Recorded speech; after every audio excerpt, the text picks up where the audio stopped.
ಘಂ ಗಣಪತಾಯೇ ನಮಃ. ಶ್ರೀ ಗುರುದೇವ ರುದ್ರಾಯ ನಮಃ. ಎಲ್ರಿಗೂ ನಮಸ್ಕಾರ ಸ್ನೇಹಿತರೆ, ನಾನು ನಿಮ್ಮ ಪ್ರಕಾಶ್. ಸ್ನೇಹಿತರೆ, ಇಂದು ನಾನು ನಿಮಗೆ ವಶೀಕರಣ ಮಂತ್ರ ತೊಗೊಂಡು ಬಂದಿದ್ದೀನಿ. ಇದು ಯಾವ ರೀತಿ ಅಂತ ಹೇಳಿದರೆ, ಈ ಕ್ರಿಯೆಯನ್ನು ನೀವು ಮಾಡಿದ 24 ಗಂಟೆಯ ಒಳಗಡೆ ಫಲಿತಾಂಶ ಹೇಗೆ ಬರೋದು, ಯಾವ ಥರ ಬರುತ್ತೆ ತಿಳಿಸ್ಕೊಡ್ತೀನಿ. ಅದಕ್ಕೂ ಮುಂಚೆ ನನ್ನ ಚಾನಲ್ನ ಸಬ್ಸ್ಕ್ರೈಬ್ ಮಾಡಿಲ್ಲ ಅಂದರೆ ಸಬ್ಸ್ಕ್ರೈಬ್ ಮಾಡಿ, ಲೈಕ್ ಮಾಡಿ, ಶೇರ್ ಮಾಡಿ, ಹಾಗೆ ಬೆಲ್ ಐಕಾನ್ ಬಟನ್ ಪ್ರೆಸ್ ಮಾಡೋದನ್ನ ಮರಿಬೇಡಿ. ಏಕೆ ಅಂದರೆ ಮುಂದೆ ನಾನು ಏನು ವೀಡಿಯೋಸ್ ಬಿಡ್ತೀನೋ ಅದೆಲ್ಲರಿಗಿಂತ ಮುಂಚೆ ನಿಮಗೆ ಬಂದು ಸೇರುತ್ತೆ. ಸ್ನೇಹಿತರೆ, ಬನ್ನಿ, ಈ ಕ್ರಿಯೆಯನ್ನು ನೀವು ಹುಣ್ಣಿಮೆಯ ದಿನ ಸಮಯ ರಾತ್ರಿ 12ರಿಂದ 4 ಒಳಗಡೆ ಈ ಕ್ರಿಯೆಯನ್ನು ನೀವು ಮಾಡಬೇಕು. ಇದನ್ನು ಮಾಡೋದಕ್ಕೆ ನಿಮಗೆ ಅವರ ಬಟ್ಟೆ ಬೇಕಾಗುತ್ತೆ ಮತ್ತು ಒಂದು ಅರಿಶಿಣದ ಕೊಂಬು ಬೇಕಾಗುತ್ತೆ. ಅವರ ಬಟ್ಟೆ ಮತ್ತು ಅರಿಶಿಣದ ಕೊಂಬು ಈ ಎರಡನ್ನೂ ತೆಗೆದುಕೊಳ್ಳಿ. ಮತ್ತು ಒಂದು ಮಾರ್ಕರ್ ಪೆನ್ನು, ಕೆಂಪು ಕಲರು.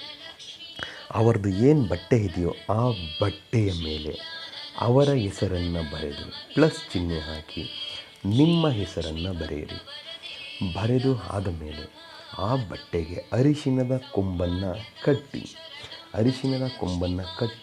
ಆದ ಮೇಲೆ ಆ ಬಟ್ಟೆಯನ್ನು ನಿಮ್ಮ ಬಲಗೈಯಲ್ಲಿ ಹಿಡಿದುಕೊಂಡು ಉತ್ತರ ದಿಕ್ಕಿಗೆ ಮುಖ ಮಾಡಿ ಕುಳಿತುಕೊಂಡು ಇವಾಗ ನಾನು ಏನು ಮಂತ್ರ ಕೊಡ್ತೀನೋ ಈ ಮಂತ್ರವನ್ನು 108 ಸಾರಿ ಪಠನೆ ಮಾಡಿ. 108 ಸಾರಿ ಪಠನೆ ಮಾಡಿ ಮುಗಿದ ಮೇಲೆ ಅದನ್ನು ತೆಗೆದುಕೊಂಡು ನಿಮ್ಮ ಮನೆಯ ಹೊರಗಡೆ ಇಟ್ಟುಬಿಡಿ. ಒಂದು ಕವರಲ್ಲಿ ಇಟ್ಟು ಹೊರಗಡೆ ಇಟ್ಟು ಆದ ಮೇಲೆ ಮರುದಿನ ಎದ್ದು ಸ್ನಾನ ಎಲ್ಲ ಮುಗಿಸಿ ಅದನ್ನು ತೆಗೆದುಕೊಂಡು ಮತ್ತೆ ಏನು ಮಂತ್ರ ರಾತ್ರಿ ಪಠನೆ ಮಾಡಿದರು ಅದೇ ಮಂತ್ರವನ್ನು 11 ಸಾರಿ ಹೇಳಿ. 11 ಸಾರಿ ಹೇಳಿ ಆದ ಮೇಲೆ ಉಫ್ ಅಂತ ಅದಕ್ಕೆ ಅಭಿಮಂತ್ರಿಸಿ ಅದನ್ನು ತೆಗೆದುಕೊಂಡು ಹೋಗಿ ಯಾವುದಾದ್ರೂ ಸ್ಮಶಾನದಲ್ಲೇ ಹೂಳಬೇಕು.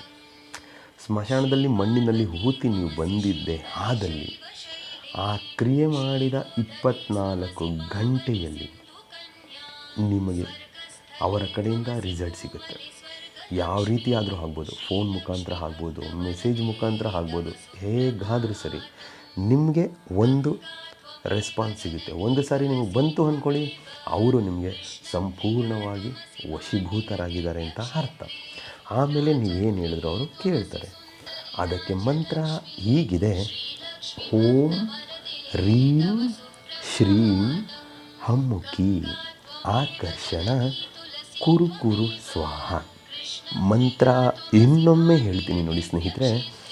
ಓಂ ರೀಂ ಶ್ರೀಂ ಹಮ್ಮುಖಿ ಆಕರ್ಷಣ ಕುರು ಸ್ವಾಹ. ಈ ರೀತಿಯಾಗಿ ನೀವು ಮಾಡಿದ್ದೇ ಆದಲ್ಲಿ ಅಮ್ಮುಖಿ ಅನ್ನೋ ಜಾಗದಲ್ಲಿ ನಿಮಗೆ ಬೇಕಾಗಿರುವವರ ಹೆಸರನ್ನು ಸೇರಿಸಿಕೊಳ್ತಾ ಈ ಕ್ರಿಯೆಯನ್ನು ಮಾಡಿ, ಖಂಡಿತ ನಿಮಗೆ ರಿಸಲ್ಟ್ ಸಿಗುತ್ತೆ.